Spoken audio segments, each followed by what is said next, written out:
لك والملك لا شريك لك لبيك لبيك اللهم لبيك لبيك لا شريك لك لبيك إن الحمد والنعمة لك والملك لا شريك لك لبيك لبيك اللهم لبيك لبيك لا شريك لك لبيك إن الحمد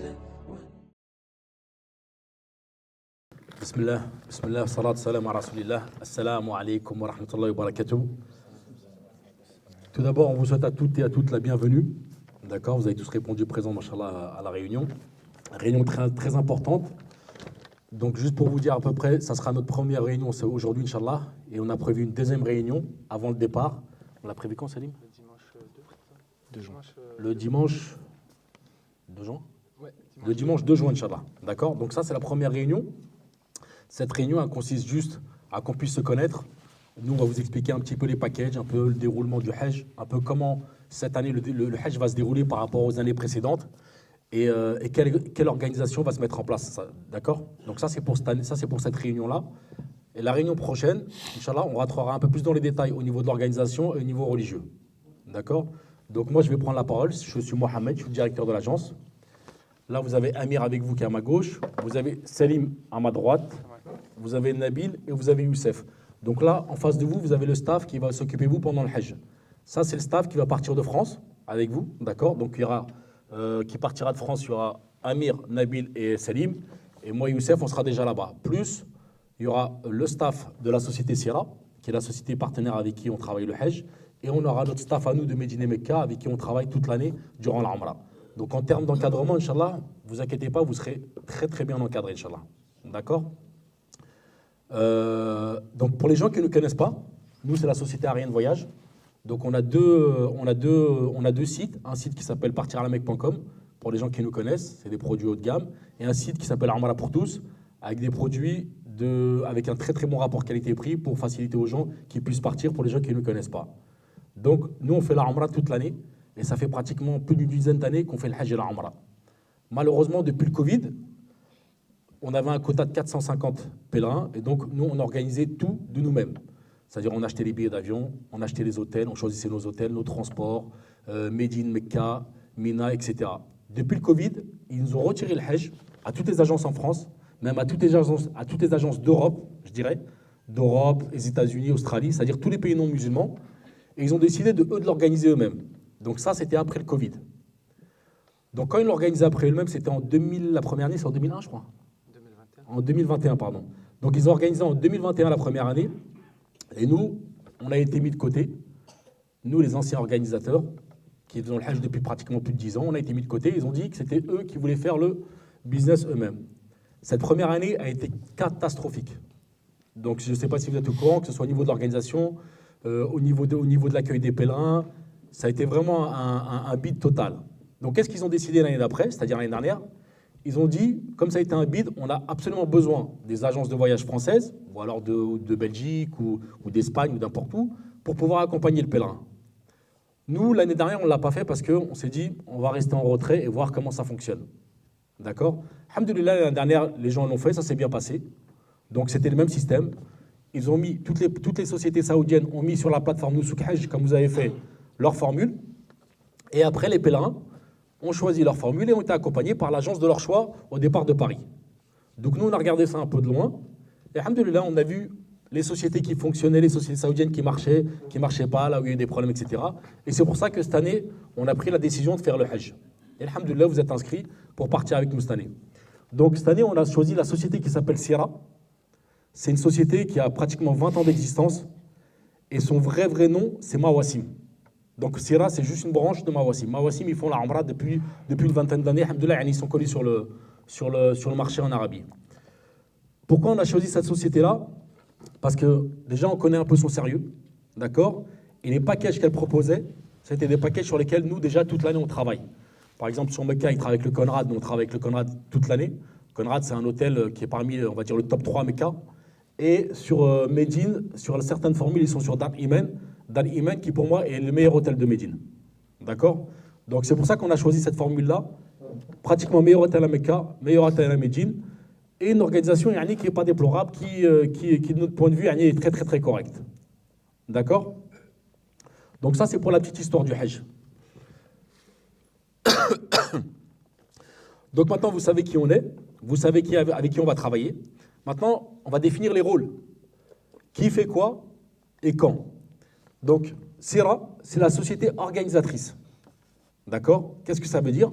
Ça veut dire que vous êtes rentré sur Noussouk, vous avez choisi leur package et vous avez acheté chez eux, vous avez payé chez eux. C'est-à-dire, eux, ils vont organiser le Hajj. Ça veut dire, c'est eux qui achètent votre billet d'avion, c'est eux qui vous reçoivent à l'aéroport, c'est eux qui achètent Médine, c'est eux qui achètent Mecca, c'est eux qui achètent Mina, Muzdalifa, Arafat. Et c'est eux qui vous délivrent le visa via le ministère du Hajj. Donc ça, c'est leur rôle. Nous, notre rôle à nous, c'est de vous accompagner. Et ça, c'est le rôle de toutes les agences, on va dire, du monde occidental non musulman. Donc notre rôle à nous, aujourd'hui, on intervient comment? En vous accompagnant. Donc nous, on va vous accompagner le mieux possible. Et surtout, notre rôle principal, c'est les manasiks. C'est-à-dire, c'est le côté religieux. D'accord? Donc, il se peut que sur place, il y a des couacs. Inch'Allah, on va essayer de faire en sorte que leurs problématiques à eux, comme nous, on connaît un peu le Hajj, on va essayer de rétablir un peu toutes les difficultés qu'ils ont au niveau de l'organisation. D'accord? Mais ça restera quand même eux les responsables de l'organisation. Et nous, de notre part, on va faire en sorte que quand vous arrivez, vous faites la Umrah selon la Sunna. Quand vous arrivez pendant les manasiks, vous faites les rites selon la Sunna. D'accord? Que vous soyez au bon moment, au bon endroit, à l'heure qu'il faut. D'accord? Après, ce qu'il faut savoir, c'est que le Hajj, ce n'est pas des vacances. C'est le seul voyage où vous payez cher pour souffrir. Il n'y a pas un autre voyage comme ça. D'accord? Donc c'est vraiment le voyage de la patience. Et alhamdoulilah, en voyant les packages que vous avez choisis, vous êtes vraiment sur quelque chose de haut de gamme. Mais concernant les manasiks, c'est les mêmes pour tout le monde. Que vous ayez payé 20 000 euros ou que vous ayez payé 2 000 euros, les manasiks, c'est les mêmes pour tout le monde. Donc comme celui le pauvre, il va faire Mina, Muzdalifa, Arafat, comme le riche, il va faire Mina, Muzdalifa, Arafat. Et ça, c'est la justice et manant d'Allah. D'accord? Concernant les packages, vous allez partir cette année, Inch'Allah, on est à peu près 150 pèlerins, on a à peu près 3 bus. Il y a 3 packages différents, je vais les énoncer, d'accord? Et dans chaque bus, vous aurez un guide au départ de Paris, de Roissy-Charles de Gaulle jusqu'à Roissy-Charles de Gaulle. Donc ce sera soit Salim, soit Nabil, soit Amir. D'accord? Donc dans chaque bus, il y a 3 bus. Là, on a décidé de ne pas faire un gros quota. On sera 3 bus. Dans chaque bus, vous aurez toujours un guide. Ok? Il part avec vous de Paris et il revient avec vous. Il fait les manasiks avec vous. Il fait Mina, il fait tout. Il fait Médine, Mecca et il revient avec vous. Plus là-bas sur place, on a notre staff à nous. Et moi et Youssef, on sera déjà là-bas, Inch'Allah, pour vous accueillir. Donc les 3 packages qui ont été établis cette année, il y a un package court séjour du 9 au 26. Après, nous, on ne sait pas qui a pris quoi. D'accord? Ça, après, vous reviendrez vers nous pour nous dire, pour qu'on nous on puisse établir les listes. On les a les listes, Salim? Bon, on les a les listes alors, donc c'est parfait. Donc il y a un court séjour avec vol sur Saudi Airlines du 9 au 26 juin, avec 2 hôtels. Alors il y a toujours un hôtel, et ça sera pour le court séjour et le long séjour au Millennium. Ça, c'est un hôtel qui est pratiquement, on va dire, entre le haram de Mecca et Mina, Muzdalifa, Arafat. D'accord? Ça, c'est un hôtel sur lequel on va se préparer, d'accord, pour rentrer dans les manasiks. Quand vous allez arriver, on va vous faire la Umrah, d'accord? Et après, vous allez revenir, et ça sera du repos jusqu'à rentrer faire les manasiks. Alhamdoulilah, vous allez tous commencer par Mecca et finir par Médine. Pourquoi? Parce que les manasiks, c'est là où ça demande le plus d'efforts. Donc si on commence par Médine, déjà, on va se fatiguer un petit peu, et on va arriver à Mecca, on sera fatigué pour rentrer dans les manasiks, ça sera un peu compliqué. Donc alhamdoulilah, on a choisi cette formule, tout le monde commence par Mecca, et après, on finit par Médine, on se repose à Médine. Donc il y a encore l'énergie pour attaquer le Hajj. Donc vraiment, cet hôtel-là, il va servir à ça. Il va servir à quoi? Les cours tous les jours. D'accord? On pourra prier, il y a un grand masjid qui s'appelle Masjid al-Rajhi, je ne sais pas s'il y a des gens qui connaissent. Donc on pourra prier là-bas, dans cette mosquée-là. Et après, on rentrera dans les manasiks. Une fois que les manasiks sont terminés, vous irez en face du haram et vous profiterez. Ça, c'est pour le court séjour. Pour le long séjour, ils resteront un peu plus longtemps à Mecca, ils profiteront un peu plus longtemps au haram et tout le monde termine à Dar al-Iman intercontinental à Médine. Les dates pour le long séjour, c'est du 11, 12 au 3 juillet, toujours avec le vol à Saoudia. Donc ça, c'est pour les cours, ça c'est pour le MAO 6, 1, 10 et 100, et le MAO 2, 20 et 200. Et ensuite, on a un autre package, le package standard, ça sera un vol sur la Qatar et ça sera du 5 au 26 juin. Donc eux, ils seront dans un autre hôtel qui s'appelle le Voco, qui est pas loin du Haram, et ils finiront par le Vali. Mais ça, normalement, vous avez tous les informations parce que c'est vous qui avez acheté les packages. D'accord? Ensuite, là, on vous a laissé un peu tranquille parce qu'on avait beaucoup de travail au niveau de la Umrah. Chez nous, la Umrah, ça se termine le 16 et après, on va se consacrer qu'à vous. C'est-à-dire, vous nous appelez, on va vous envoyer des messages sur le groupe, on va vous en donner des informations, on va vous envoyer des vidéos, etc. C'est bon pour les packages? Est-ce qu'il y a des questions sur les packages ou sur l'organisation ou Oui? C'est comme ça, là.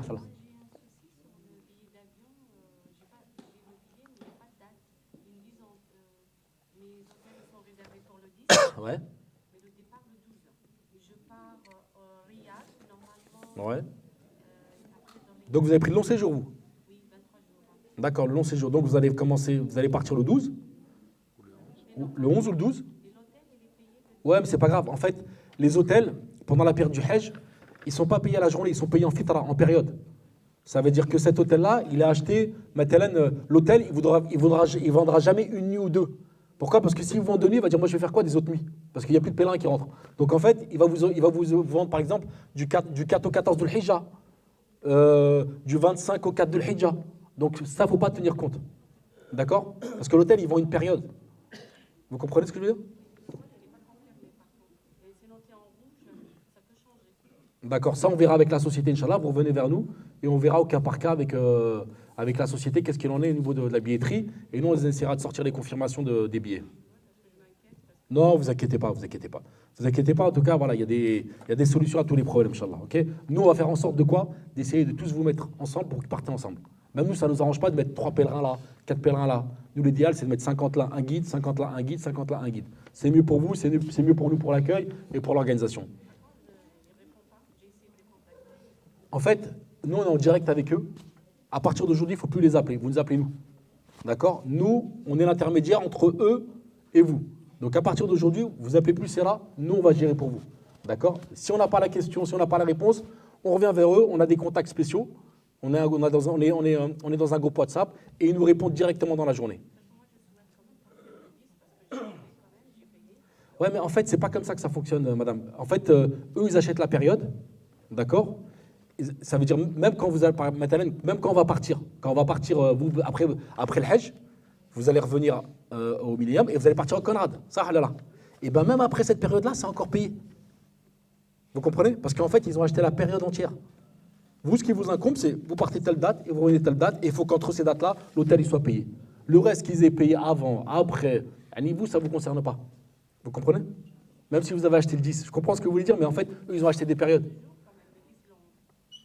Vous, quand vous avez acheté, vous avez vu qu'il y avait une date de départ.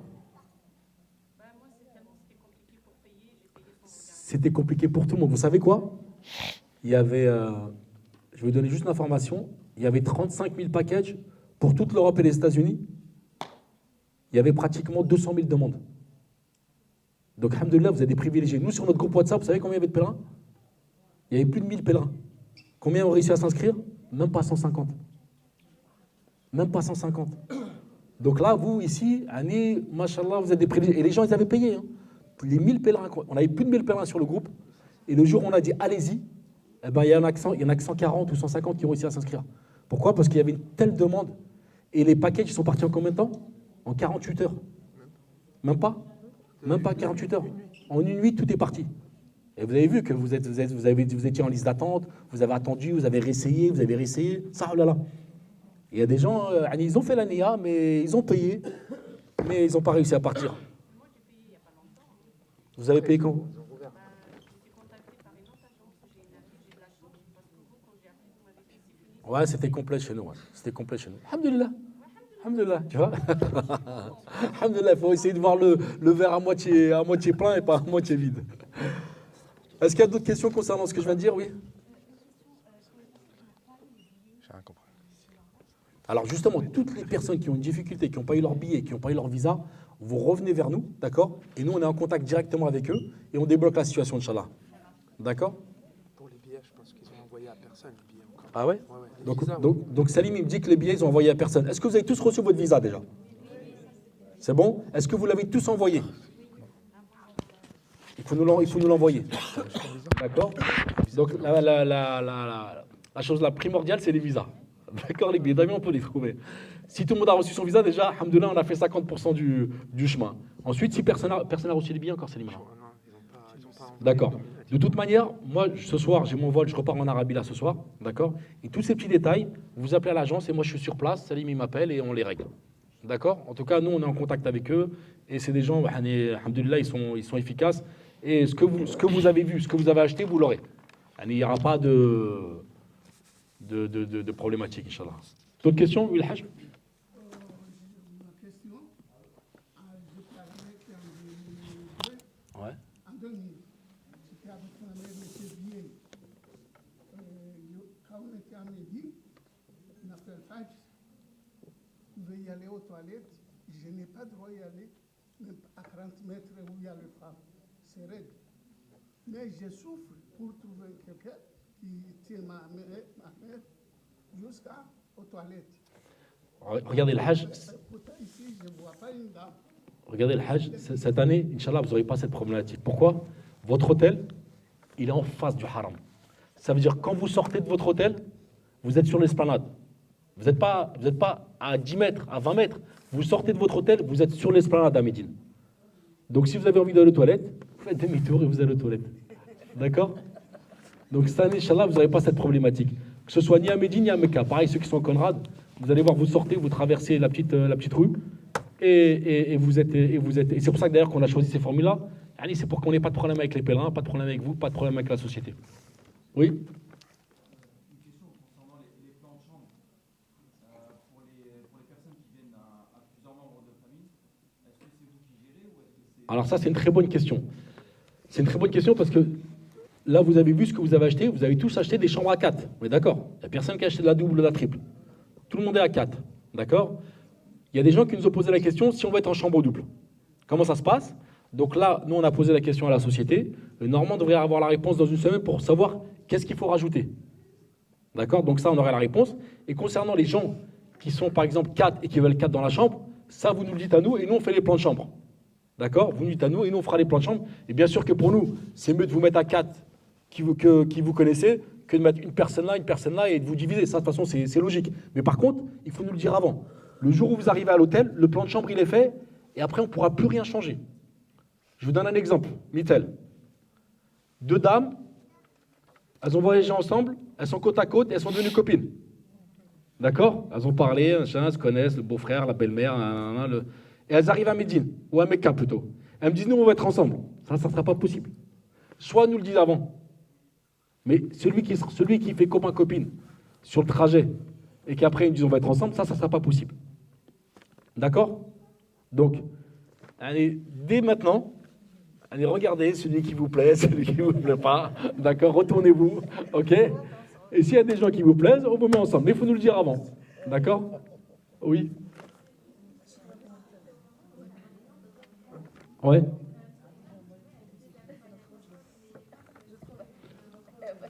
Alors, la problématique de cette année et de l'année dernière, c'est qu'avant, les hommes et les femmes, il y avait une tente homme, une tente femme. Et les tentes, elles étaient collées. Ça veut dire qu'il y avait une porte là pour les hommes, avec la tente, et une porte là pour les femmes avec leur tente. Là, aujourd'hui, c'est des camps qui sont collés, mais qui sont mitoyens, mais il faut sortir du camp pour aller dans l'autre camp pour trouver sa femme. Donc nous, ce qu'on vous conseille, c'est d'avoir des téléphones, c'est mieux, comme ça vous contactez. Et nous, il y aura une guide à nous, une sœur à nous, qui va gérer là-bas, sur le camp, d'accord? Et elle sera en contact avec nous, avec les guides, au cas où il y a un problème, d'accord? Donc vous aurez, surtout pendant Mina, à Médine, à Mecca, vous n'en avez pas besoin. Mais surtout pendant les Ménésiques, on aura une sœur qui va vous gérer, Inch'Allah, d'accord? Donc si vous avez un problème, vous revenez vers elle, parce que nous, on sera trop loin, on sera dans un camp à côté. Et elle revient vers nous s'il y a des problèmes, s'il y a des problématiques qu'elle ne peut pas résoudre. D'accord? Donc ça, vous aurez une sœur. Les hommes, on est avec vous, il n'y a pas de problème. Ok? Et quand on partira faire les rites, Jamarat, se déplacer à la Arafat, etc., on contactera la sœur, d'accord? Et on sortira tous ensemble, on montera dans les bus, ou alors on ira à pied en fonction de là où on va. Ok? D'autres questions? Dans la chambre, on peut être 6. Est-ce que c'est Non, ça n'existe pas chez nous, ça. De toute manière, regardez, au Conrad, ça n'existe pas les chambres de 6, ni de 5. Dans l'Iman intercontinental, ça n'existe pas les chambres de... Et d'ailleurs, je vais même vous dire un truc, au Conrad, des chambres de 4, c'est deux king, on va dire, c'est deux king size avec 2 extra beds. Pourquoi? Parce que c'est la gamme luxe de Hilton, donc ils ne font pas de chambre de 4. Donc ça sera 2 king size avec 2 extra beds. D'accord? Et pareil pour Dar al-Iman. Donc les chambres de 5, les chambres de 6, les chambres de 7, ça n'existe pas ça. Comme je vous ai dit, de toute façon, c'est simple. Vous avez acheté un produit, vous avez un contrat. Ça, là, là. Khalas. Ne vous inquiétez pas. Ok? Je vais laisser là. Oui?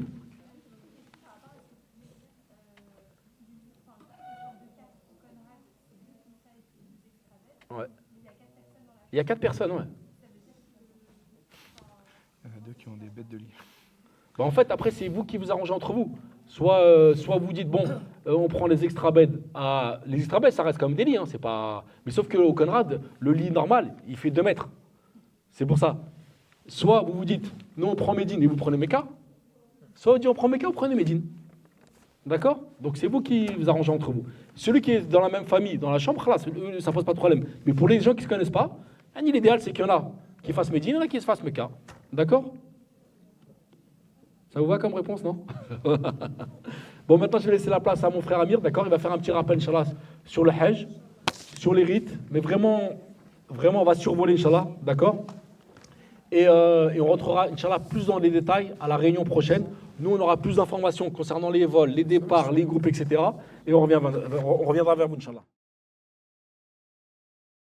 بسم الله إن الحمد لله نحمده ونستعينه ونستغفره ونعوذ بالله من شرور أنفسنا ومن سيئات أعمالنا من يهده الله فلا مضل له ومن يضلل فلا هادي له وأشهد أن لا إله إلا الله وحده لا شريك له وأشهد أن محمدا عبده ورسوله صلى الله عليه وعلى آله وصحبه وسلم أما بعد فإن خير الهدي هدي محمد صلى الله عليه وسلم وشر الأمور محدثاتها وكل محدثة بدعة وكل بدعة ضلالة وكل ضلالة في النار أما بعد أخواتي الكرام وأخواتي الكريمة مرحبا بكم bienvenue à vous.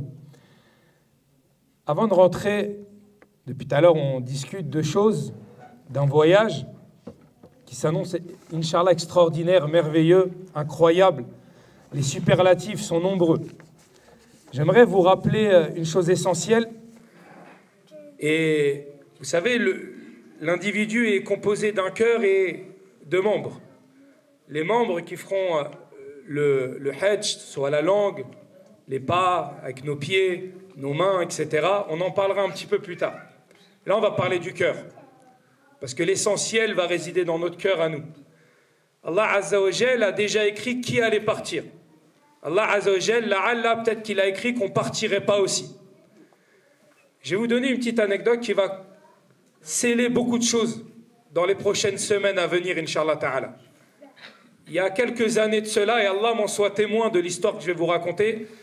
Donc moi, ça fait... La première hajj que j'ai fait, c'était en 2006. Donc on a un peu de bouteille. Quand on vous parle du hajj, quand on vous parle d'histoire, quand on vous parle d'organisation, etc., et encore plus Mohamed qui est à ma droite, on sait de quoi on parle. Il y a quelques années de cela, peut-être 2017, 2018, je saurais vous dire qu'avant le Covid, je suis à l'aéroport de Roissy-Charles de Gaulle, je distribue les bracelets, vous verrez, vous aurez sûrement des bracelets, si c'est en tout cas l'année dernière, il y avait encore des bracelets, avec un QR code, etc. Il me reste un bracelet dans les mains. Donc là, je me dis, à qui est ce bracelet? Bizarrement, on est à 1h30 du départ, 2h du départ. C'est rare qu'il y ait des retards ce jour-là. C'est un voyage qu'on... Nous, en Amra, et les frères pourront vous le dire, on donne un rendez-vous à midi, à 10h30, il y a déjà des gens qui sont là, alors que c'est qu'une Amra. Là, au Hajj, on voit quelqu'un en retard, c'est rarissime. Donc, je prends mon téléphone et j'appelle le numéro que j'ai. Ce numéro-là, je tombe sur une dame, une hajja. Donc, je dis, salam alaikum, il est où le Hajj? Il me semble qu'il s'appelait Ali. Et elle me dit, il est décédé dans la nuit. Donc, lui, il avait son contrat que Mohamed il a parlé. Lui, il a signé son contrat, il a payé, il a son visa, il a son billet d'avion, on a son bracelet, peut-être même qu'il avait ses bagages, forcément il avait ses bagages de fait, il a peut-être fait un petit repas la veille pour dire au revoir à tout le monde.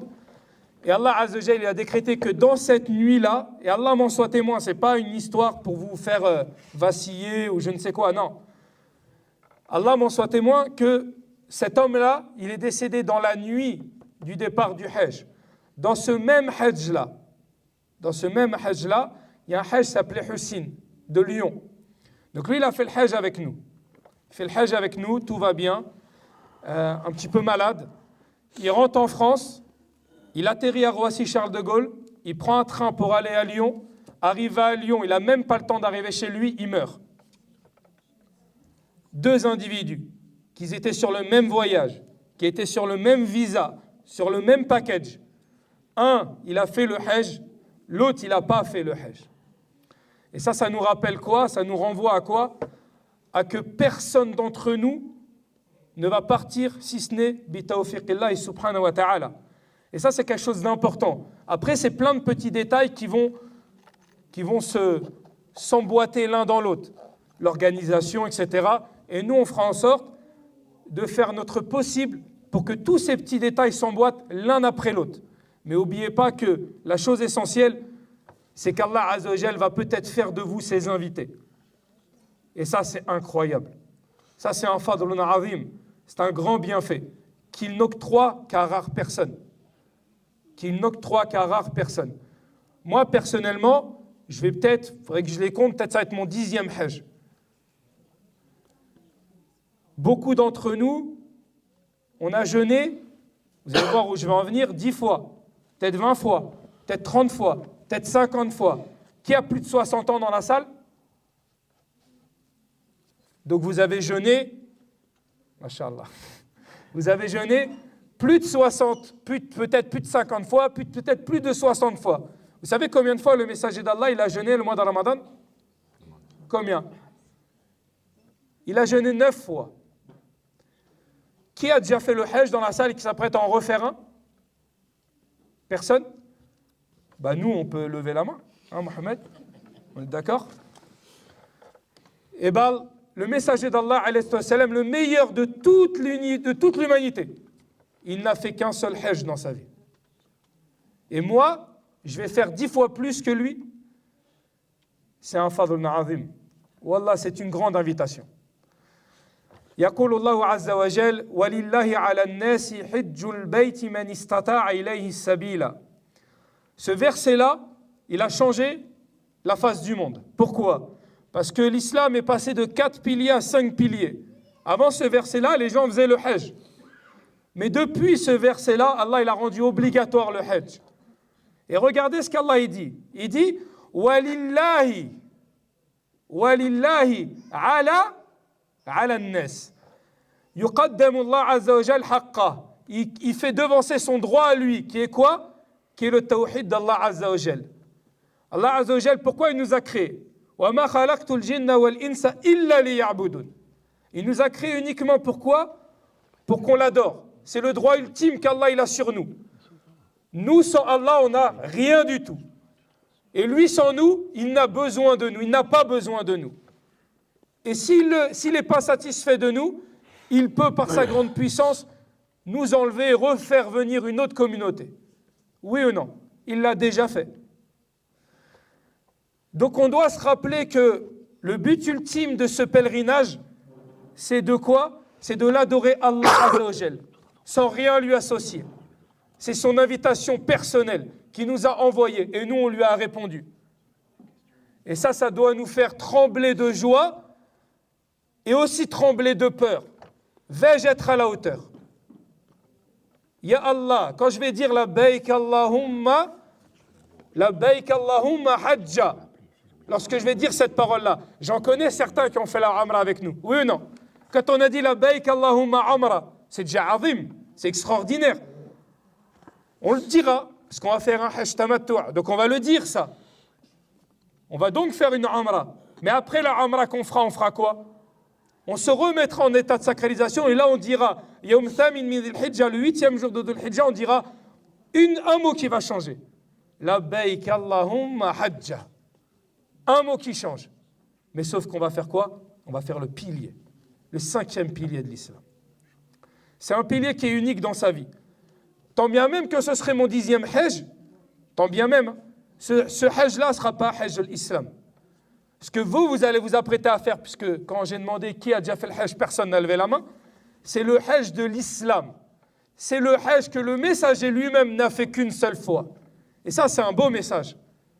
C'est-à-dire, vous allez vous apprêter à faire une seule fois, une unique adoration qu'on fait qu'une seule fois dans notre vie.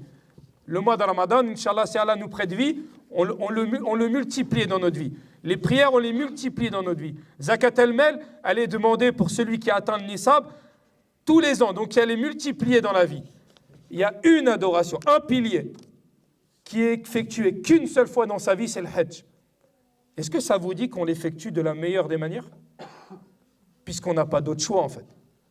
Et nous, on va être là, par la force et par la puissance d'Allah et par la grâce d'Allah, pour essayer de vous donner tous ces petits détails qui vont s'emboîter les uns après les autres pour que vous fassiez le plus grand voyage de toute votre vie. Et que pour vous reveniez à Paris, donc certains le 26 juin, si j'ai bien capté, le 2 juillet, le Mohim, fin juin, début juillet, vous voyez le fardeau qu'on a sur notre dos de péché, la montagne de péché qu'on a sur notre dos. Wa kullu bani Adam khata. On a tous des péchés. Il y en a un peu plus, il y en a un peu moins. Mais on est tous pécheurs. Et bien peut-être qu'Allah Azza wa Jal va nous faire revenir, on n'aura plus un seul péché sur notre dos. C'est azim, hein? C'est pour ça que c'est une grande adoration. Et c'est pour ça que je suis obligé de vous le dire. Tous les détails de chambre, d'avion, de restauration, etc., ce ne sont que des détails. Si le jour de Arafat, tu es à Arafat, si le jour de Arafat, tu es à Arafat, alors tu as tout gagné dans ta vie. Al-Hajju Arafat, kama qala an-Nabi alayhi salatu wassalam. Si le jour de Arafat, tu es bijambi Jabal Rahma, si tu es juste à côté de la montagne de la miséricorde, tu lèves tes mains et que tu y es juste avant Ghurub al-Shams, tu as tout gagné dans ta vie. Ce que tu as mangé avant, est-ce que tu avais un lit king size ou pas king size avant, ce que tu auras après, est-ce que tu as eu un vol direct, indirect, est-ce que tu as eu un hélicoptère, est-ce que tu es venu en bus, ce jour-là, ça n'a plus d'importance. Quand tu vas lever tes mains, que le soleil va se baisser petit à petit et que tu vas demander à Allah Azza wa Jal de te donner le pardon ultime, le pardon absolu. Et si Allah il te répond favorablement à ta demande, tout ce qui est avant, tout ce qui est après n'aura plus de c'est des détails. C'est des détails qui sont importants, mais ça ne restera que des détails. عن أبي هريرة رضي الله عنه سئل رسول الله صلى الله عليه وسلم أي العمل أفضل فقال إيمان بالله ورسوله قيل ثم أي قيل وقال النبي صلى الله عليه وسلم حج مبرور يقول النبي عليه الصلاة والسلام العمرة إلى العمرة كفارة لما بينهما والحج المبرور ليس له الجزاء إلا الجنة. وقالت عائشة رضي الله عنها قلت يا رسول الله نرى الجهاد أفضل العمل أفلا نجاهد فقال النبي عليه الصلاة والسلام لكن أفضل من الجهاد حج مبرور. Trois hadiths qui nous parlent 3 fois d'une chose qui est commun. Premièrement, le messager d'Allah il a fait passer le hajj après quoi? Après la foi en Allah et en son messager. Quand on est venu l'interroger, on lui a dit quel est le meilleur des actes. Le prophète, il a répondu quoi? 3 hadiths qui sont dans le Bukhari. Le prophète, il a dit quoi? Il a dit le meilleur des actes, c'est de croire en Allah et en son prophète. Et ensuite, ya Rasulallah, faqala an-nabi alayhi salatu wassalam, hajjun mabrour, un hajj qui est mabrour. Dans un autre hadith, le messager d'Allah, on interrogea. Plutôt, le messager d'Allah dit, d'une umrah à une autre umrah, Allah il efface les péchés qu'il y a entre les deux umrah. Wal hajjul mabrour, laysa lahu jaza'un illa al-jannah. Et le hajj mabrour, encore une fois, il répète, le hajj mabrour, il n'a pas de récompense, exception faite du paradis. Et qu'Allah Azza wa Jal nous l'accorde. Amen. Et dans un dernier hadith que j'ai voulu citer, et qui va concerner nos chères sœurs, Aïcha elle s'est posé la question. Aïcha demanda au messager d'Allah. Elle voyait les hommes partir au djihad. Elle dit au messager d'Allah, nous voyons que le djihad est parmi les plus grandes adorations. N'oubliez pas que quand on interrogea le messager d'Allah, Ayyu amalin ahabbu ila Allah, faqal as-salatu ala al-waqiha, thumma al-birr al-walidain, thumma al-jihad fi sabilillah. Donc djihad, c'est une grande adoration. Les femmes des compagnons, elles voulaient faire le djihad. Les femmes du prophète, elles voulaient faire le djihad. Alors elles ont posé la question, Ya Rasulallah, on voit que le djihad, c'est une immense adoration. Pourquoi nous, on ne ferait pas le djihad? C'était courageuse, des grandes femmes. Alors, et ça doit être des exemples pour vous, mes sœurs. Alors, qu'est-ce qu'elle a répondu? Alors, qu'est-ce que le messager d'Allah a répondu? Vous avez un djihad sur vous, vous avez un djihad qui est encore meilleur que le djihad. Hajjun mabrour. Un hajj qui est mabrour. Ça veut dire, mes sœurs, ce qui va vous attendre là-bas, c'est votre djihad. Le djihad, c'est dur ou pas, mes frères? Personne ne l'a fait. Mais de par les histoires qu'on entend, c'est dur. Un combat, il y a des morts, il y a des blessés, il faut patienter. C'est ça votre djihad. Aujourd'hui, votre djihad à vous, ça va être de patienter. Ça va être un djihad au nefs. Patienter sur quoi? Sur les difficultés que le hajj amène. Et encore plus aux femmes. La promiscuité, le monde, la faim parfois, la soif parfois. Quoique, je pense que Mohamed y confirmera, le hajj de maintenant, ce n'est pas le hajj d'il y a 20 ans. Qu'on soit bien clair. Aujourd'hui, buffet à volonté, t'as pas faim, t'as déjà à manger. T'as pas soif, t'as déjà à boire. On a fait des hajj, c'était pas comme ça. Mais le muhim, Allah Azza wa Jal, il va nous éprouver. Allah Azza wa Jal, il va vous éprouver. Ce par quoi vous vous attendez pas à vous sentir éprouvé. Et le dernier hadith, donc ces trois hadiths-là, ils nous parlent de quoi? D'un hajj qui est mabrour. Alors sur le hajj mabrour, on pourra en parler longtemps. Je vais le faire court. Il y a une parole qui est extraordinaire de Hassan al-Basri, ce grand tabi'in, qui dit Al-hajj al-mabrour an yarji' zahidan fi dunya wa raghiban fi al-akhirah. Un hajj mabrour, c'est quoi? C'est que quand tu l'as fait, donc ça on verra ça le fin juin, début juillet. Quand tu as fait ce hajj-là, pour qu'il soit mabrour, parce que le messager d'Allah, il ne dit pas al-hajj, il ne dit pas al-hajj, il dit al-hajj mabrour. Donc nous, il faut qu'on fasse en sorte que notre hajj à nous, il soit mabroura. Vous avez compris la nuance. Hassan al-Basri nous dit qu'un hajj mabrour, c'est un hajj qui, quand tu reviens chez toi, la dunya, tu la délaisses. Tu n'as plus que faire de cette dunya. Et quand tu rentres chez toi, le seul désir que tu as, un désir ardent, c'est quoi? C'est d'aller chercher ce qui t'attend fil akhira. Dire que la dunya, tu n'en as que faire, et ton désir ardent, il va vers où? Vers l'akhira. Allahumma la ghaisha illa ghaisha al-akhira. Il n'y a pas de vie, comme qala an-nabi sallallahu alayhi wa sallam, si ce n'est la vie de l'au-delà. C'est celle-là qu'il faut aller chercher. Et le hajj, il va éduquer ton âme. Le hajj, il doit éduquer ton âme. Pourquoi? Parce que pendant ces jours du hajj, on est habillés tous pareils. Fini le rang social. Fini les couleurs. T'es noir, t'es jaune, t'es blanc. Fini tout ça. Fini même ta langue. Tu parles l'arabe, tu parles le turc, tu parles le wolof, tu parles le rif. Fini tout ça. Une direction, un seul lieu, un seul moment. Al-wuqufu bi'arafa. Ce jour-là, on est tous tournés vers la seule direction qui est la qibla. On lève tous les mêmes mains. On laisse tous apparaître nos aisselles tellement nos mains ils sont levées. On transpire tous de chaud. Et on transpire tous aussi de quoi? Et on transpire tous de chaud et surtout on a nos yeux qui s'humidifient de larmes. Et on a notre langue qui commence à s'assécher tellement on demande à Allah Azza wa Jal. C'est ça qu'on est venu chercher. C'est ça qu'on doit aller chercher pendant le hajj. Et pour finir, parce que je pourrais vous parler du hajj pendant des heures et des heures, et on aura l'occasion d'en parler pendant des heures et des heures, que ce soit avant de partir et surtout sur place, je vais revenir sur un point essentiel. On me dit souvent, Émir, qu'est-ce qu'il faut prendre avec nous pour aller au hajj? Alors je pourrais très bien vous citer une multiprise, un ihram bien sûr. N'oubliez pas les frères d'acheter l'ihram parce qu'on arrivera directement à Mecca. Donc il vous faudra un ihram sur vous.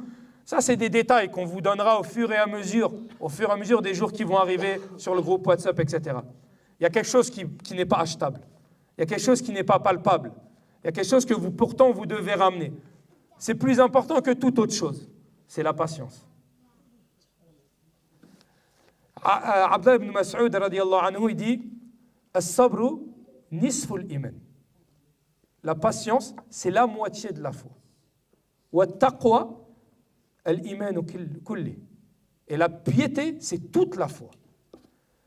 Fait que la piété, wa libasu taqwa, dhalika al-khayr. La piété, si tu es habillé de la piété, forcément tu as la patience en toi. La patience, c'est ça qu'il va falloir aller chercher. C'est ça qu'il va falloir ramener avec soi. وَمَنْ يُرِدِ اللَّهُ بِهِ خَيْرًا يُصِبْهُ مِنْهُ. Celui à qui Allah il veut du bien, qu'est-ce qu'il fait? Il l'éprouve. Personnellement, il y a 1 an, j'étais au Hajj. Je ne vais pas vous raconter ma vie, mais ceux qui la connaissent, ils savent que j'ai eu une terrible épreuve. Une terrible épreuve. Vous savez quand? Pas une semaine après avoir été sur place. Non. Quand Allah il vient de tester tout de suite. Le jour où j'ai atterri. J'atterris, j'ai une épreuve terrible. Je ne vais pas rentrer dans les détails. Peut-être qu'en intimité, on en parlera. Et cette épreuve-là, elle m'a éduqué. Je me suis dit, je fais quoi? Je repars, je reste? En fait, non. J'avais qu'une envie, c'était de rester. Vous savez pourquoi? Parce que je voulais être là à Arafat. Parce que si à Arafat, je ne suis pas à Arafat, si le jour de Arafat, si Yom Tasi' min Dhil Hijja, je ne suis pas à Arafat et que je suis à Paris, en fait, je ne sers à rien. Et donc, j'ai compris ce jour-là qu'au Hajj, quand on vient, on va être éprouvé. Il y en a qui n'aiment pas la foule. Eh bien, sachez que ce n'est pas le bon endroit. Il y en a qui n'aiment pas la chaleur. Ben, sachez que ce n'est pas le bon endroit. Il y en a qui n'aiment pas la promiscuité. Sachez que ce n'est pas le bon endroit. Vous savez, dans les tentes, j'ai mon lit qui sera ici. Mohamed, il sera là. Entre Mohamed et moi, il y a combien de centimètres à votre avis? À votre avis? Il y a 0. Il y a 0 centimètre. Donc Mohamed, il va être content parce que j'ai maigri un peu. D'accord? Parce que quand j'étais un peu plus large, il aurait eu moins de place. C'est ça le Hajj. Mais qu'est-ce qu'il faut regarder? Il faut patienter. Parce qu'Allah Azzawajal, quand il veut du bien à son serviteur, il l'éprouve. C'est qui le meilleur des hommes? La meilleure des créatures, c'est qui? C'est le prophète Mohammed sallallahu alayhi wa sallam. Et pourtant, est-ce que c'est lui qui a été le plus éprouvé de toute la créature? Ça veut dire qu'Allah l'aime pas? Ça veut dire qu'Allah, il l'aime tellement qu'Allah, il l'a éprouvé jour après jour. Pour que quand il vienne le jour du jugement, quand Allah Azzawajal lui a réservé, parce que c'est lui qui aura ce fadl azim, c'est lui qui ouvrira les portes du paradis. C'est lui qui aura le wasila, le plus haut degré du paradis, qui est réservé qu'à une seule personne, qui sera forcément réservé au messager d'Allah alayhi wa sallam. Toutes ces années de patience, toutes ces années d'épreuve, le délice, il nous attend. Ad-dunya sijnul mu'min wa jannatul kafir. Cette dunya, c'est la prison du croyant. Et c'est le paradis de qui? C'est la prison du croyant. Et c'est le paradis de qui? Des non-musulmans. Nous, on est des croyants ou pas? Alors on va être éprouvés. Inch'Allah, nous, on va essayer de faire en sorte que l'épreuve soit la plus minime possible. Mais c'est déjà écrit. C'est déjà écrit. Et pour finir, parce que sinon, on pourrait très bien me dire, mais Émir, il y a des non-musulmans, ils sont éprouvés chaque jour. Il y a même des non-pieux, des musulmans, mais qui sont loin, qui ne prient pas. Ils ont plein d'épreuves.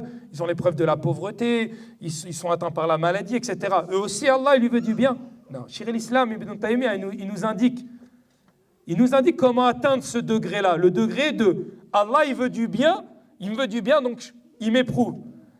Cheikh al-Islam, il dit que c'est quand tu patientes sur l'épreuve que tu obtiens ce fruit-là. As-sabru ala al-musiba. C'est pas juste l'épreuve en elle-même, c'est le fait de patienter sur l'épreuve. Donc quand nous viendra l'épreuve, quand nous viendra les petits moments un petit peu, les petits pics du Hajj, à Muzdalifa, vous allez voir Muzdalifa, etc. On en reviendra. Et bien c'est comment on va patienter sur ces pics-là qui vont définir si cette épreuve-là va être pour moi une facilité pour moi et surtout un degré qui va me permettre d'attester qu'Allah il m'aime. Et que moi, j'ai répondu à cette épreuve-là de la façon dont Allah il veut qu'on réponde à l'épreuve. Wallahu a'lam. Je vais relaisser la parole à mon frère Mohamed. Subhanak Allahumma bihamdik, shadu an la ilaha illa ant, wa astaghfiruka wa atubu ilayk. Barakallahu fik, notre frère Amir, pour ce rappel. Moi, je vais reparler un petit peu de l'organisation, Inch'Allah. Donc, la priorité, c'est qu'on reçoive les visas de tout le monde D'accord? Et justement, concernant les billets d'avion, Salim me disait que personne n'a reçu les billets d'avion. C'est normal parce que il fallait qu'ils les émettent. Pour les émettre, pour recevoir votre billet d'avion, il faut qu'il y ait votre nom, votre prénom, etc. Donc en fait, ils attendent de faire la liste totale et après, ils vont émettre les billets d'avion. Et moi, j'en saurai plus, Inch'Allah, la semaine prochaine. Je pars ce soir. J'arrive demain, je serai sur mes câbles peut-être dans 2-3 jours. Et j'enverrai les informations, Inch'Allah, à l'agence. Et l'agence, ils vous contacteront via le groupe. Donc ça, c'est la chose numéro 1. Nous envoyer tous les visas pour que nous on puisse après faire les groupes. Chose numéro 2, le teskin, l'habitation. D'accord? Dites-nous avec qui vous voulez être dans la chambre. Donc on est bien d'accord, si c'est des hommes avec des hommes, c'est des femmes avec des femmes. Si c'est des familles, ils peuvent être ensemble. D'accord? C'est-à-dire s'ils sont mahram, l'un de l'autre, ils peuvent être ensemble. Ça, il n'y a pas de problème. Troisième chose. Donc la réunion, le 2, Inch'Allah, dans lequel on rentrera un peu plus dans le détail et nous, on aura plus d'informations à vous donner concernant les départs, concernant les groupes, etc. Est-ce que vous avez d'autres questions, vous? Oui. Salam. Justement, très bonne question. Normalement, il y a le vaccin de la méningite à faire. D'accord? Pour tout le monde. Je sais que l'année dernière, il y a eu des contrôles à l'aéroport quand ils arrivent à Jeddah pour savoir si les gens l'avaient fait ou pas. Donc, le vaccin de la méningite à faire pour tout le monde. D'accord? Ceux qui l'ont fait, il faut savoir que le vaccin est valable 3 ans. Donc ceux qui l'ont fait l'année dernière ou l'année d'avant, ils n'ont pas besoin de le refaire. D'accord? Mais par contre, il faut qu'ils viennent avec leur petit carnet jaune, hein, ok? Et dedans, il y a écrit la date et la date de péremption. Ok? Donc vaccin de la méningite, tout le monde doit le faire, sauf ceux qui l'ont fait il y a moins de 3 ans. C'est bon? Question pour est-ce que le hadi est compris dans le package ou pas? Non, le hadi, il n'est pas compris dans le package. Le hadi n'est pas compris dans le package. Nous, on va l'organiser, Inch'Allah. Donc, on a un prestataire là-bas sur place qui peut gérer ça pour vous. Ce qu'on va faire, c'est qu'on va récupérer les carnets pour acheter le mouton. Je pense à la prochaine réunion, vous les aurez. Vous pourrez acheter le hadi, d'accord? Et après, généralement, bon, vous n'êtes pas beaucoup, mais s'il y a 2, on ne pourra pas emmener tout le monde. Aller voir le sacrifice, mais on pourra emmener 3-4 jeunes qui iront à l'abattoir pour témoigner pour tout le monde que les moutons étaient sacrifiés. D'accord? Le tarif, je ne sais pas, je ne le connais pas. Je pourrais vous dire ça la prochaine fois. Mais nous, on l'organise, il n'y a pas de problème. Une autre question, est-ce que vous fournissez des cartes SIM ou pas? Alors, nous, on ne fournit pas de carte SIM, mais on fera appel à un opérateur, d'accord, qui viendra à l'hôtel et qui vous fournira les cartes SIM. Ça coûte aux alentours de 50-60 riyals. 15 euros. Ce qui équivaut à entre 10 et 15 euros. Et cette puce-là, vous l'avez pendant tout le Hajj. D'accord? Déjà, vous avez un numéro, donc même pour nous, c'est bien. Ok? Nous aussi, on aura des numéros, donc vous pourrez nous contacter. Nous, on pourra vous contacter aussi, au cas où si vous perdez, etc. Donc, nous, ce qu'on conseille, c'est vraiment, on fait venir l'opérateur et tout le monde prend une puce. Ça coûte 15 euros. Tout le monde prend sa puce et au moins, tout le monde est joignable. Téléphone chargé, etc.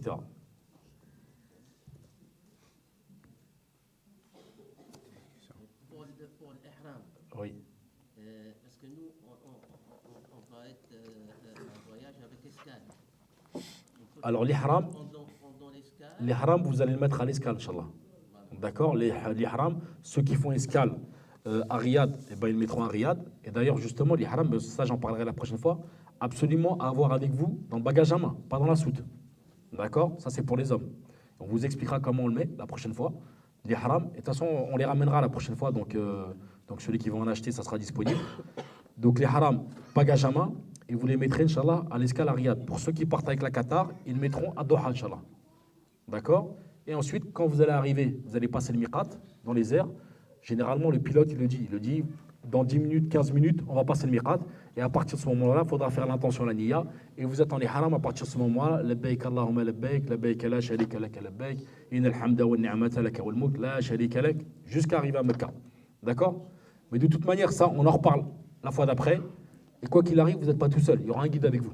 D'accord? Donc il va vous dire, on met les haram là, à partir de tel moment, on fait la niya, la telbiya, et il passera dans les rangs, dans l'avion, et vous dira, Al-Hajj, t'as fait la telbiya, c'est bon. Al-Hajj, t'as fait la telbiya. Comme ça, au moins, il n'y a pas de problème.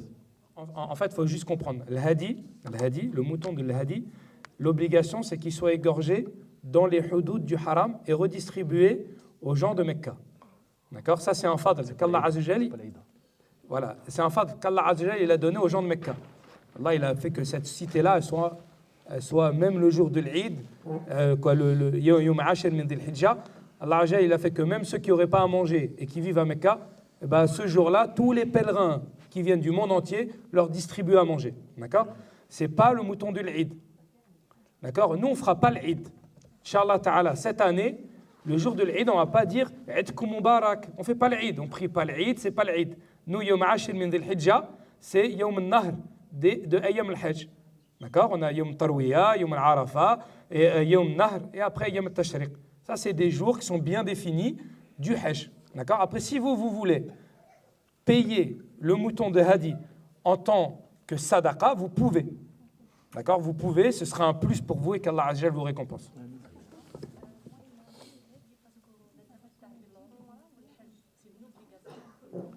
En fait, le Hadi, il est obligatoire pour 2 des 3 façons de faire le Hajj. Ok ? Mais nous, de toute façon, quoi qu'il arrive, on fera sauf exception de l'exception de l'exception, on fera tous tamattu'. Après, je dis l'exception, ce serait pour sans rentrer dans les détails, ce serait pour une femme qui serait indisposée jusqu'au 8e jour de Dhul Hijja, elle ne pourrait pas faire de Umrah avant. Donc elle n'aurait pas la possibilité de faire un Hajj tamattu'. Mais si ça arrive, revenez vers nous et ce sera vraiment une exception parmi les exceptions, puisque en arrivant le 6 juin ou le 7 juin, il y a beaucoup de jours avant le 8e jour de Dhul Hijja. Donc pour arriver à ça, il faudrait que la sœur elle soit indisposée le jour de son voyage et que ça dure une dizaine de jours, ce qui n'arrive rarement, voire jamais.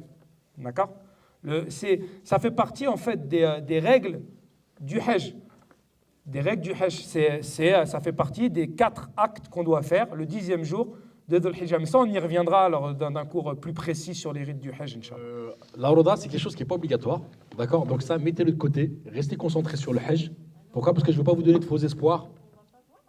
On va y aller. Quand vous allez la roda, elle est à Médine. Elle est au Masjid Nabawi. D'accord ? C'est là-bas la roda. Vous allez commencer par Mecca. D'accord ? Donc vous allez faire le Hajj. Ok ? Quand vous allez arriver à Médine, c'est là qu'il y a la roda. Que ce soit pour les hommes ou pour les femmes. Ce qu'il faut savoir, c'est qu'il y a tellement de monde, d'accord, que depuis le Covid, ils ont mis une application qui s'appelle Nusouk, dans laquelle il faut réserver. Vous rentrez votre numéro de visa et vous réservez. Si vous avez trouvé de la place, alhamdoulilah, bien sûr que vous allez le faire. Mais ce que je veux dire, c'est que mettez l'attention, mais mettez pas la certitude. Il y a tellement de monde que des fois, je ne sais pas combien vous allez rester à Médine, vous allez rester peut-être 2, 3, 4 jours. Il faut que vous trouviez la disponibilité à ce moment-là. Si vous la trouvez, alhamdoulilah, si vous ne la trouvez pas, ce n'est pas une obligation et ce n'est pas quelque chose qui est dans nos mains. De toute façon, voilà, c'est ça.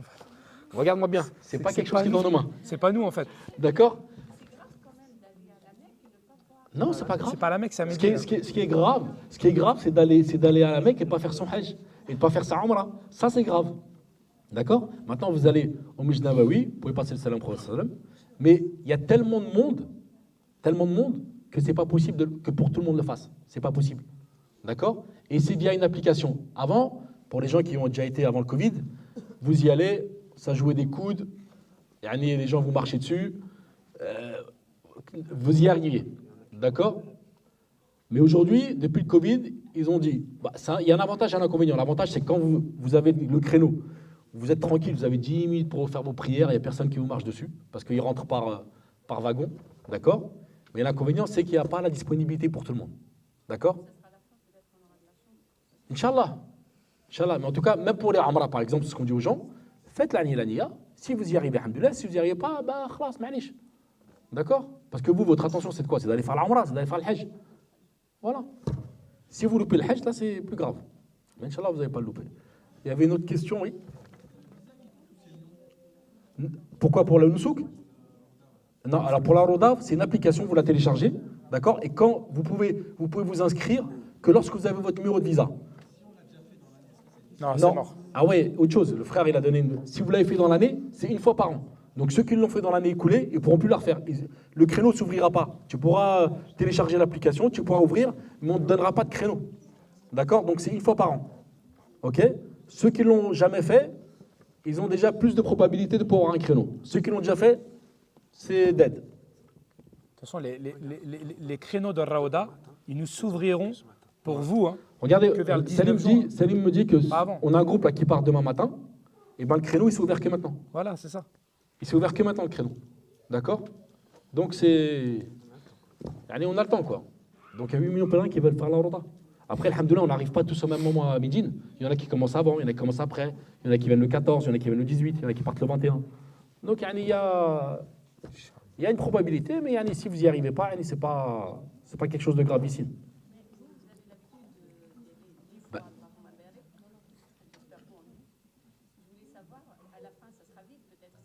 Non, mais c'est pas évident en fait. le problème, c'est que vous êtes dans une période de Hajj. C'est-à-dire là, en fait, il y a tous ceux qui commencent par Médine, ils finissent par Mecca. Et tous ceux qui commencent par Mecca, ils finissent par Médine.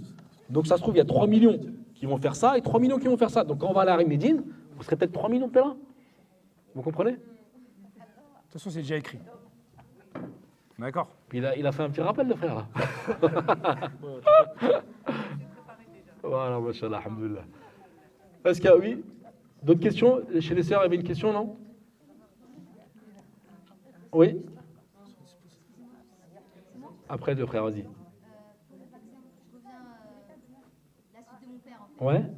C'était pour savoir, on a le délai pour faire le vaccin. Alors, il n'y a pas de délai pour faire le vaccin, mais nous, ce que vous conseille, c'est que des fois, quand vous faites le vaccin, il y a des petites réactions de fièvre. D'accord? Donc, ce qu'on conseille, c'est de le faire au moins 15 jours avant. Le vaccin est valable 3 ans. Plus vous faites avant, et plus la réaction, vous l'évitez. D'accord? Des fois, il peut y avoir de la fièvre pendant 3-4 jours. Si vous la faites avant de partir et que vous avez la fièvre pendant le voyage, c'est pas terrible. Faites-le 15, 3 semaines avant, ou même dès maintenant. D'accord? Comme ça, moi, vous avez le carnet. Par contre, prenez le carnet avec vous. Hein. C'est un carnet vaccination internationale jaune sur lequel il faut qu'il y ait l'étiquette du vaccin, la signature du médecin, le tampon du médecin et la date de validité. Comment? C'est le centre qui vous le donne. C'est le centre. L'idéal, c'est d'aller faire au centre Air France qui est dans le 11e arrondissement. C'est ça? 10e? Ok, dans le 10e. Vous faites là-bas, eux, ils savent, ils ont l'habitude, et vous délivrent le vaccin. Si vous faites chez le médecin va vous le faire, et va peut-être vous le mettre sur le carnet de vaccination, le gros et tout. Non, faut pas. Et sur le papier, il y a l'étiquette? Sur l'étiquette, il y a l'étiquette du vaccin et la date de validité? Tu m'enverras une photo. Ouais. À la Koulihal, ceux qui ne l'ont pas fait, comme ça on sort des problèmes, vous allez chez Air France. Ça coûte combien, Salim? 60 €. Ça coûte 55 € et ils vous délivrent le carnet international jaune avec l'étiquette, la signature du médecin, le tampon, la date de validité, et comme ça vous êtes tranquille. Le problème, c'est que des fois ils ne vous délivrent pas le vaccin, des fois. Ils ne délivrent pas le carnet. Le carnet jaune. Vous donnez le carnet? Et Allah, alhamdulillah. Khalas. Là où vous trouvez rahatkoum, allez-y, là où vous trouvez votre sérénité, vous y allez. La condition, c'est que vous veniez avec la preuve du vaccin. Pas sûr. Oui? Par rapport au vol, j'ai entendu comme quoi il y en a qui font escale à Riyad. Moi j'ai vu sur mon vol, c'est vol direct normalement. Oui, c'est ce qui est écrit, mais en fait, pour eux, vol direct, c'est vol direct en Arabie Saoudite. C'est ça ce que ça veut dire, vol direct. D'accord? Et nous, là-dessus, on n'a pas encore beaucoup de détails, mais généralement, ce qu'on a vu, là, c'était tous escale à Riyad, c'est ça? Ou il y en a un, je crois qu'il est... Il y en a un avec Jeddah direct? D'accord, mais ça, on reviendra plus dans le détail, mais eux, ce qu'ils appellent vol direct, c'est vol directement en Arabie Saoudite. D'accord? Après, s'il y a un vol direct Jeddah, bah, tant mieux. Mais là, aujourd'hui, nous, ce qu'on a vu, c'est vrai qu'il y avait du Jeddah, il y avait du Riyad, mais on ne sait pas qui va où, est-ce que tout le monde va là, est-ce que tout le monde va là. Donc c'est pour ça qu'on préfère vous dire escale à Riyad. Après, si c'est du Jeddah direct, bah, alhamdoulilah. Et si c'est du Jeddah direct, il faudra mettre les harams dans l'avion. D'accord? C'est ça ta question. Et de toute façon, sur la Saudi Airlines, ne vous inquiétez pas, le pilote, il parle et il vous dit, on arrive le miqat dans 10 minutes, faites la talbiya, dès qu'on est au miqat, il vous dit, faites la niya, etc. Donc ça, la Saoudia, ne vous inquiétez pas, il n'y a pas de problème. Comment on termine par midi? Je veux aussi que le retour, c'est à Jeddah. De Jeddah, on prendra un bus normalement. Alors, normalement, soit c'est un bus, soit c'est par avion. Ça, on ne sait pas, on n'a pas encore les détails. Mais il y a quoi? Il y a 400 bornes entre Médine et Jeddah. Si c'est par avion, bah, vous prenez l'avion. Si c'est par bus, vous prenez le bus, Inch'Allah. Ok? En tout cas, voilà, vous partez avec la Saoudia. Vous avez 2 fois 23 kilos de bagages. Allez, c'est une des meilleures compagnies pour partir en Arabie, Inch'Allah.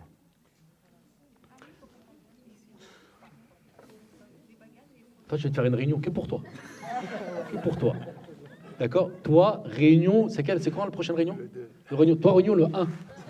D'accord? Tout le monde le 2, elle le 1. C'est bon? On a le 3. Non, je rigole avec toi. Alors, ça dépend. Vous partez avec quelle compagnie, vous? Avec la Saoudia, c'est 2 fois 23 kilos. Donc pareil, ça on en reviendra dans le détail. C'est pas 46 kilos, c'est 2 fois 26, deux pièces de 23 kilos par personne. Et au retour, vous avez le droit à le zemzem, d'accord, qui n'est pas compris dans le poids. Donc c'est du 5 litres, ça pareil, on vous en parlera. C'est un zemzem qui est déjà prêt, on l'achètera à l'aéroport, on vous l'offrira, Inch'Allah. Et c'est pas la peine de ramener des bidons, etc. Ils ne les accepteront pas.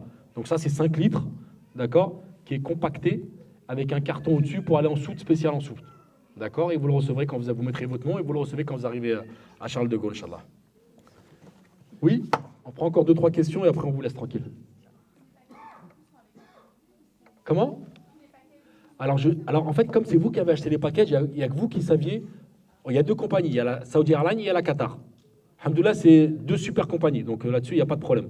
Donc il n'y a que vous qui saviez si vous êtes sur la Saoudia ou si sur la Qatar. Nous, on va le savoir quand on va nous envoyer les listes, qui a acheté quoi. D'accord ?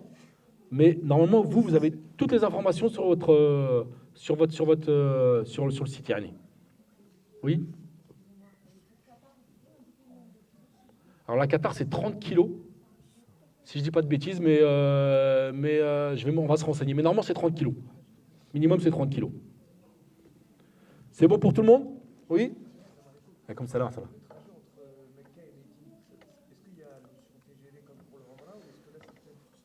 En fait, l'organisation du Hajj, ce n'est pas la même que celle de la Umrah. D'accord ? Donc, ça sera forcément, on va dire, à 99%, ça sera en bus. Pourquoi ? Parce que c'est une organisation qui est différente. Il faut passer par les mekteb, il faut récupérer les passeports, etc. On n'est pas libre de nos mouvements. D'accord ? Et même, vous, c'est le ministère du Hajj, même à l'intérieur de Mina, c'est le ministère du Hajj qui va dire, vous, à telle heure vous partez à Arafat, à telle heure vous allez faire Jalmarat, à telle heure vous venez de Muzdalifa, à telle heure vous partez, à tel jour vous partez en face du Haram, les bus ils arrivent, à telle heure vous allez à la Médine. Donc en fait, on va se mettre sous la direction du ministère du Hajj. Pourquoi ? C'est pour gérer les flux. D'accord ? Si à Mina, je dis une bêtise, il y a 6 millions de pèlerins, et qu'on a décidé tous à 14h d'aller faire Jamarat, c'est impossible. On va tous se retrouver à Jamarat, c'est à ce moment-là qu'elle est morte.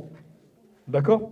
Donc, en fait, il va falloir respecter les flux, même si par exemple, on revient de Muzdalifa à 10h du matin et qu'on est chaud pour partir faire Jamarat, non, il faudra attendre l'autorisation du ministère du Hajj. Parce que généralement, tous les gens qui reviennent de Muzdalifa à 10h, 8h du matin, ils veulent tous aller faire Jamarat pour se désacraliser. D'accord ? Mais on ne pourra pas le faire. Donc, l'émir, c'est eux, on se met sous leurs ordres et c'est pour notre sécurité. D'accord ? Si on ne le fait pas à 10h, on va le faire à 11h. Même si on le fait à 14h, on le fait à 16h. Mais le principal, c'est qu'on arrive là-bas en paix et qu'on revienne en paix. Ça, là. Voilà, nous, c'est la priorité. Les manasiks, en toute sécurité. D'accord ? C'est bon ? Donc, je vous laisse, Inch'Allah. On vous remercie beaucoup. On vous laisse boire un petit café, manger un petit gâteau avant de partir. Et on vous donne rendez-vous, Inch'Allah, sur le WhatsApp. N'hésitez pas à nous appeler si vous avez des questions. Et sinon,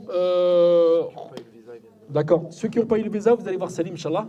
Et je vous dis à très bientôt, Inch'Allah. Moi, je pars en Arabie ce soir. S'il y a des nouvelles informations, si vous avez des questions, on me les transmet et on vous y répond, Inch'Allah. D'accord ? Voilà. Barakallahu fikum.